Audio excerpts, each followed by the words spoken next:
Salut à tous, on se retrouve pour une très grosse vidéo Mercato concernant le Barça. On va faire le point sur tout ce qui se passe actuellement. Tous les dossiers vont être réétudiés par mois tout simplement. Alors vous allez voir un petit peu comment je vais m'y prendre. Mais le but c'est vraiment de voir pourquoi le Barça veut recruter tous ces joueurs-là. Et puis aussi, et bien évidemment, comment vont-ils s'y prendre.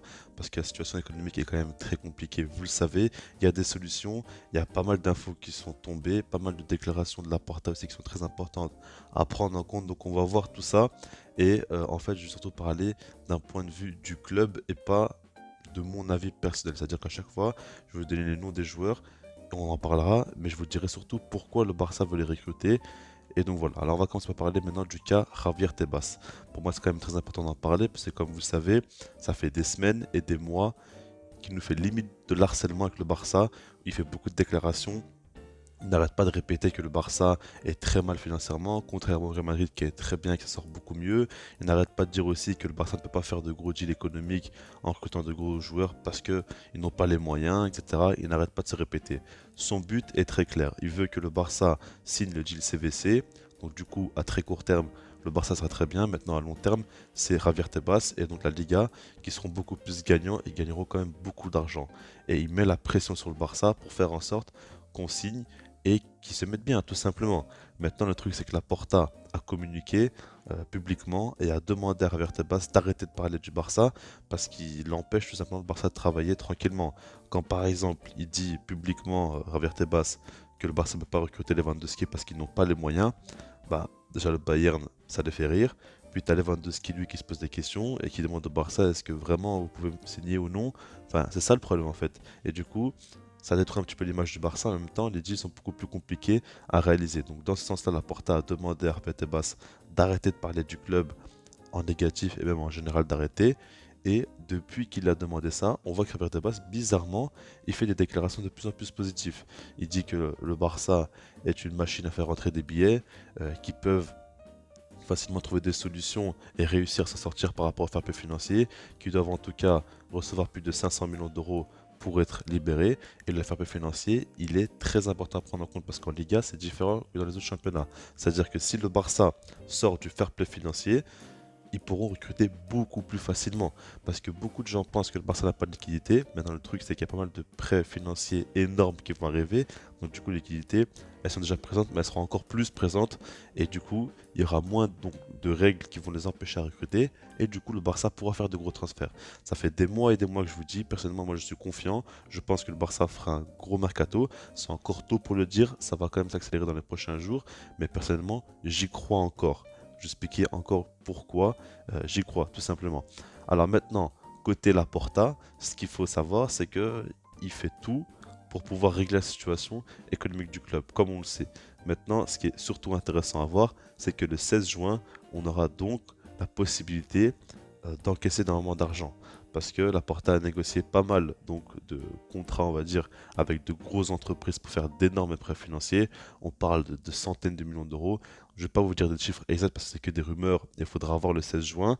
Mais en gros, ce jour-là, Laporta va présenter donc les deals économiques aux socios et si jamais ils sont d'accord, le Barça signera tous ses contrats et pourra donc se sortir de fair play financier. En tout cas, c'est l'objectif. Il faudra voir si ça se fait ou non. Ce serait quand même une excellente nouvelle pour le Barça parce qu'à partir de là, ils pourront recruter des joueurs. Bien évidemment, il va falloir quand même vendre plusieurs joueurs parce qu'on a quand même énormément de personnes dans l'effectif qui ont un énorme salaire et c'est pas possible tout simplement. Donc Alemani travaille là-dessus depuis longtemps, négocie avec des clubs, essaie de voir si il peut donc se débarrasser de pas mal de joueurs sous forme de prêt, avec option d'achat ou même sous forme de vente définitive. Tout simplement, ce sera encore mieux pour le club. Mais du coup, comme vous le savez, il y a pas mal d'indésirables. Le problème, c'est que la plupart, ils veulent rester parce qu'ils ont un très gros salaire et ils savent qu'ils ne pourront pas toucher de telles sommes ailleurs. Donc ça complique les choses, mais en tout cas, le Barça travaille énormément là-dessus. Maintenant, tout ça pour vous dire que les possibilités, elles sont présentes. Et dans le cas où tout cela fonctionne, il y a une liste de joueurs qui est validée par Xavi. Alors on va commencer par la défense. Et le premier nom qui sort, c'est Christensen. Alors lui, j'avais déjà beaucoup parlé, comme la plupart des gens dans cette vidéo-là, mais maintenant je vais vous parler du point de vue Barça. Alors pourquoi le Barça va recruter Christensen? C'est un joueur libre qui pourrait donc venir gratuitement. Le salaire ne serait pas très élevé non plus. Et ce qu'il faut prendre en compte, c'est que le Barça vise à se séparer de Clément Langlais et d'Umtiti.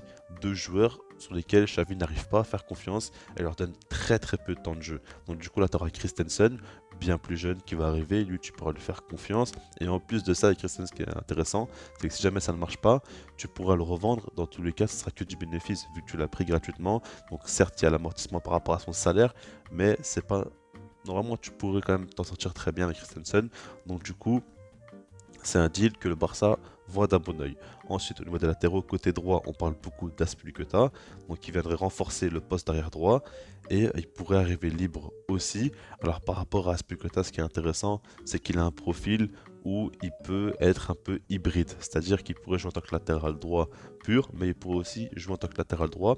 Et puis quand le Barça a le ballon assez haut sur le terrain, il pourrait repasser en tant que troisième défenseur. Et Xavi aime bien avoir un latéral très offensif et un autre qui est pas forcément plus défensif, mais en tout cas qui a un rôle plus hybride et peut-être certes plus défensif, mais plus dans la protection, on va dire, soit de Busquets, soit de la défense tout simplement en se mettant en tant que troisième défenseur. Donc il faut voir comment ça va évoluer, mais en tout cas il peut avoir ce rôle-là qui est très difficile à trouver déjà, et puis en dehors de ça, ça reste quand même un joueur très expérimenté, avec beaucoup de leadership aussi, un joueur très très sérieux, donc c'est pour ça qu'il plaît à Xavi et au Barça. Maintenant on va passer à Marcos Alonso, et là ce serait pour être donc le remplaçant de Jordi Alba, et c'est vrai que c'est assez compliqué à trouver un remplaçant de Jordi Alba. Tu te dis que c'est pas forcément une grande priorité parce que tu vois que Jordi Alba a fait une belle saison, si on regarde ses stats, etc. Pour moi ça reste quand même un joueur qui a pas mal de limites, mais bon on va pas trop parler de mon avis à moi, mais ce que veut le club c'est surtout une doublure.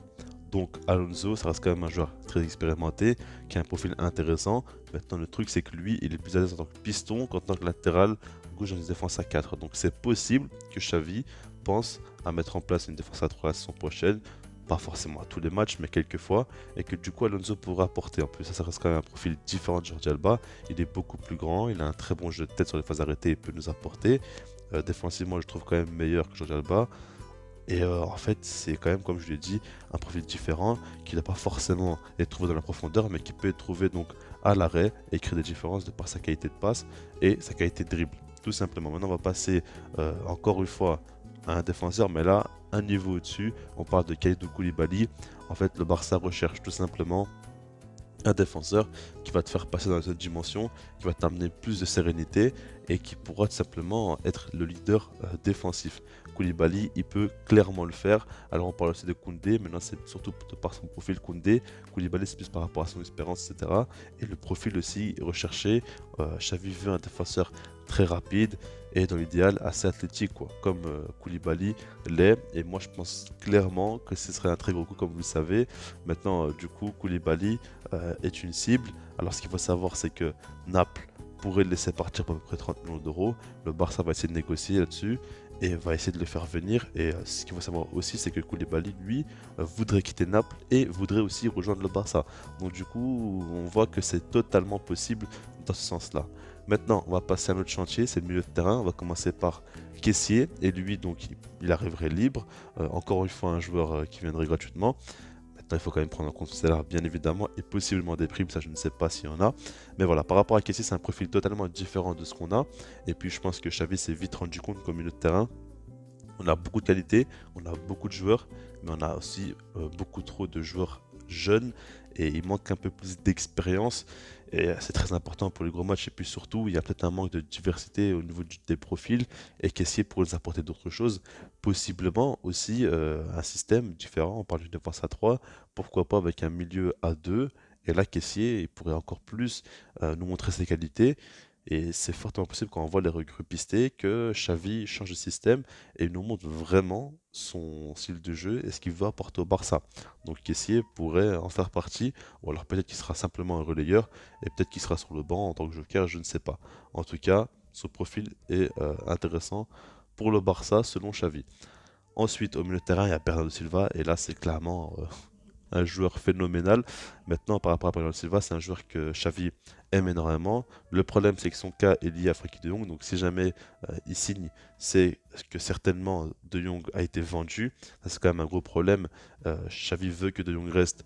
Maintenant, s'il n'y a plus le choix, ben, je pense qu'il finira par accepter. Mais par rapport à Bernardo Silva, Lui, c'est clairement un joueur qui pourrait jouer en tant que intérieur, en tant que milieu de terrain relayeur, on va dire. Et aux côtés de Pedri, quand même, je l'imagine tellement. Je pense quand même qu'il pourrait faire de très très belles choses. Et après, ce qui est intéressant avec lui, c'est que, imaginez par exemple Gavi monte en puissance, c'est totalement possible, hein, il a déjà monté en puissance, mais il peut encore plus progresser vu qu'il est très très jeune. Ben, Bernardo Silva pourrait aussi jouer en tant qu'ailier droit, il l'a déjà fait, donc je pense qu'il a quand même un profil très complet. Il peut même jouer dans un double pivot. Il est vraiment facile à mettre sur le terrain, tout simplement ailier droit, ailier gauche, intérieur, numéro 10, numéro 8. On peut en mettre en numéro 6 aussi avec un joueur à côté de lui, enfin c'est fou quoi. Il peut faire beaucoup de choses, Bernardo Silva, et son profil technique intéresse énormément le Barça.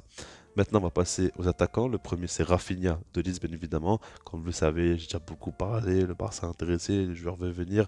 Maintenant, le problème, c'est que Leeds est resté en première ligue et il demanderait 50, 60, 70 millions pour le laisser partir. C'est quand même de très grosses sommes. Le Barça veut négocier pour beaucoup moins cher. Donc, du coup, ça paraît quand même assez compliqué. Il faudra voir s'il trouve un accord ou non. En tout cas, son agent et le joueur veulent tout faire pour rejoindre le Barça. Je pense que Leeds va quand même finir par laisser partir, mais le problème, c'est qu'il y a des clubs de première ligue qui vont s'y intéresser et eux, mettre 60 millions d'euros par exemple, c'est pas du tout un problème, alors que le Barça ne veut pas forcément mettre plus de 40 millions d'euros. Donc il faudra voir comment ça va avancer. Et c'est vrai que ça complique un peu les choses, mais quand tu vois que le joueur veut à tout prix rejoindre le Barça, c'est dans ce sens-là que ça pourrait se réaliser. Voilà, pour terminer, en parlant de joueurs qui vont rejoindre le Barça, qui d'autre que Robert Lewandowski? Il veut à tout prix venir en Catalogne. Il n'arrête pas de dire qu'il veut quitter le Bayern, il n'arrête pas de dire, enfin en tout cas de nous faire comprendre qu'il veut rejoindre le Barça, parce qu'il n'a pas dit explicitement, mais en tout cas il nous a fait comprendre qu'il a un seul club qu'il veut rejoindre, et on sait tous que c'est le Barça, on l'a bien compris. Donc du coup, faudra voir si ça se fait. Maintenant, le problème là, c'est le Bayern. Est-ce qu'ils vont le laisser partir? Est-ce qu'ils vont pas le forcer à rester? Un petit peu comme Messi a dû rester quand Bartomeu était encore président, alors qu'il avait fait son petit message où il voulait partir, je sais plus trop comment on dit, sa petite lettre ou quoi. Mais du coup, vous avez compris l'idée. Il faudra voir donc du coup si le Bayern le libère ou non. En tout cas, le Barça est très très chaud, veut le faire venir. Lewandowski est aussi très très chaud. Donc dans ce sens-là, on verra. Donc comme vous l'avez compris, il y a énormément de très très gros noms. Je vous ai expliqué économiquement comment ça va se faire. Alors, personnellement, je suis confiant, pas forcément pour tous les joueurs. Par exemple, Bernardo Silva, j'ai beaucoup de mal à y croire. Maintenant, je pense quand même que le Barça peut faire un gros mercato. Il faudra voir comment ça va avancer, mais ça paraît quand même possible. En tout cas, on reviendra là-dessus dans les prochains jours, surtout dans les prochaines semaines. On verra comment ça avance, est-ce que c'est fait ou non. Moi, ce que je vous invite à faire, c'est de ne pas critiquer la Porta. Laissez-le faire son mercato. Attendez la fin de celui-ci. Et après, on parlera. Si jamais il signe tous ces joueurs, bah, bravo, je serai le premier à le féliciter. Maintenant, si jamais il n'y arrive pas, alors qu'il nous fait vendre du rêve, on va clairement parler sérieusement. Ne vous inquiétez pas, je serai le premier à le critiquer, alors que jusqu'à présent, je n'ai encore rien dit de négatif sur lui. Je sais pas comment ça va se passer maintenant par rapport à toutes les infos que je vous ai données. Et puis sinon, moi je vous dis peace.